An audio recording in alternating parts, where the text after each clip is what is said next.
لیکن یہ بات بہرحال یہاں کنفرم ہے کہ بہت سارے معاملات جو اس سچویشن کے اندر سے منسلک ہیں ان کو اینڈ ہوتے ہوتے اکتوبر کے آگے بھی کچھ دن لگیں گے، ٹھیک ہے، اور جب تک یہ معاملہ کمپلیٹلی اینڈ نہیں ہو جاتا تب تک آپ اس سچویشن سے بالکل باہر نہیں نکل سکیں گے. آپ کو یہاں پہ رک کے انتظار کرنا پڑے گا، اور جو بھی کوئی نئی اپرچونٹی آپ ایکسپیکٹ کر رہے ہیں اس کے آنے میں بھی تھوڑا سا ڈیلے ہے. آپ ڈیفینیٹلی اس اپرچونٹی کی طرف موو کر رہے ہیں، لیکن فوری طور پہ یا یہ کہہ لیں کہ اسی مہینے کے اندر یا اکتوبر کے اینڈ تک آپ کو شاید وہ اپرچونٹی نہیں ملے گی، بلکہ وہ اپرچونٹی اس کے بعد آئے گی جب معاملات جو ہیں وہ کافی حد تک سارٹ آؤٹ ہو جائیں گے.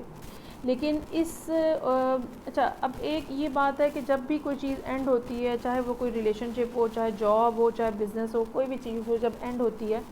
تو انسان کچھ عرصے کے لیے بہت زیادہ ڈسٹربنس بھی محسوس کرتا ہے. وہ ایموشنلی، فائنینشلی، اسپرچولی اپنے آپ کو بہت زیادہ ویک فیل کرتا ہے، اور اگر تو یہ ریلیشن شپ ہے تو ظاہر بات ہے ایک بہت زیادہ ایموشنل ٹراما اور ایموشنل برڈن بھی آپ کے اوپر آتا ہے. لیکن اس اسپریڈ کے اکارڈنگلی دو باتیں ہیں جو کہ میں یہاں پہ مینشن کرنا چاہوں گی جو کہ بہت پازیٹیو ہیں. چاہے آپ کا پاس میں کیسا ہی سلسلہ رہا ہو، ٹھیک ہے، ایموشنلی بھی اور فائنینشلی بھی،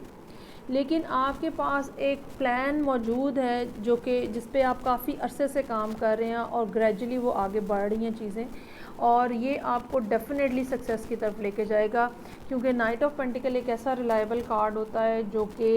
کہ آپ کو اینڈ تک لے کے جاتا ہے، وہ آپ کو درمیان میں چھوڑتا نہیں ہے. سو آپ نے جو بھی کام سٹارٹ کیا ہے یا جو بھی آپ نے اپنی زندگی کے بارے میں فردر سوچا ہے، آپ گریجولی اور سلولی اسی ڈائریکشن میں موو کریں گے. دوسری بات جو کہ یہاں پہ میرے پاس اوریکل ڈیک ہے، پہلا کارڈ مونالوجی سے ہے میرے پاس، nothing will come of this situation. یہ کارڈ بہت ہی انٹرسٹنگ ہے اس لحاظ سے کہ یہ بتا رہا ہے کہ آپ اس ٹائم کے اوپر بہت زیادہ سٹریسڈ ہو سکتے ہیں، پریشان ہو سکتے ہیں، لیکن یہ کارڈ آپ کو یہ یقین دہانی کرا رہا ہے کہ آپ کو چاہیے کہ آپ چیزوں کو بہت زیادہ فکس کرنے کی کوشش نہ کریں.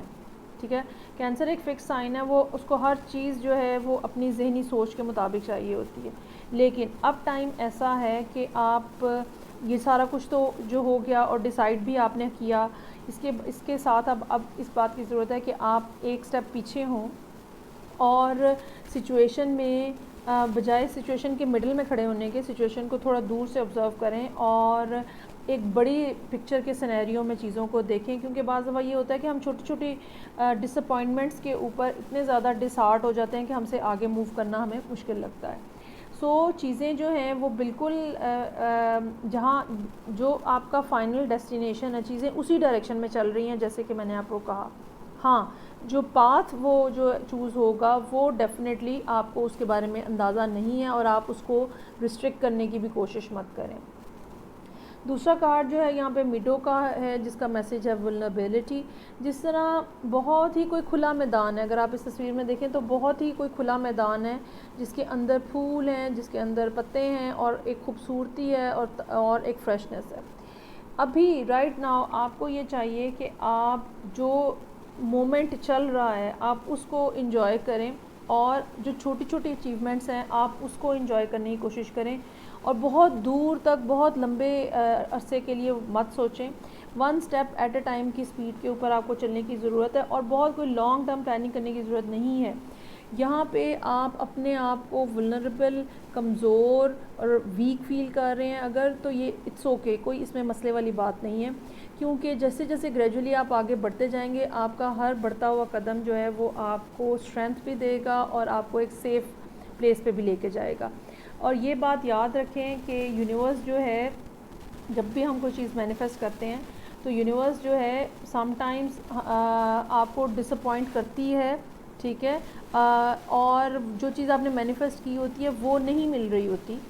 کیونکہ آپ کو اس سے بھی کوئی بہتر چیز ملنی ہوتی ہے. سو اپنے آپ کو بہت زیادہ فکسیٹ مت کریں، اور آپ نے جو سفر شروع کیا ہے، جو آپ کا جرنی ہے، ٹھیک ہے، یہ بالکل پازیٹیو ڈائریکشن میں چل رہا ہے، آپ اس کے ساتھ چلیں اور موقع جو ہیں جو یا اپرچونٹیز جو ہیں ان کو آنے دیں اپنے قریب۔ اگر آپ بہت زیادہ ریزسٹنس کریں گے تو ڈیفینیٹلی چیزیں جو ہیں وہ آپ کے لیے پرابلم کا باعث بنیں گی۔ تو جو فیصلہ آپ نے کیا ہے اس کے اوپر ٹھیک ہے، بالکل یہ قائم رہیں، لیکن بہت زیادہ چھوٹی چھوٹی ڈیٹیلز جو ہے وہ فکس کرنے کی کوشش مت کریں، اور چیزوں کو آہستہ آہستہ آگے بڑھنے دیں۔ یہ ڈیفینیٹلی آپ کو ایک بہت پازیٹیو جگہ پہ لے کے جائے گا۔ سو یہ کینسر والوں کے لیے اکتوبر کے مہینے کی ریڈنگ تھی۔ ویسے تو آپ لوگ ذہنی طور پہ فلی تیار ہیں، جو سچویشن یہاں پہ نظر آ رہی ہے، اس کے باوجود best of luck for the upcoming days, اور میں آپ سے نیکسٹ ریڈنگ کے ساتھ پھر ملوں گی۔ ٹل دین ٹیک کیئر، بائے۔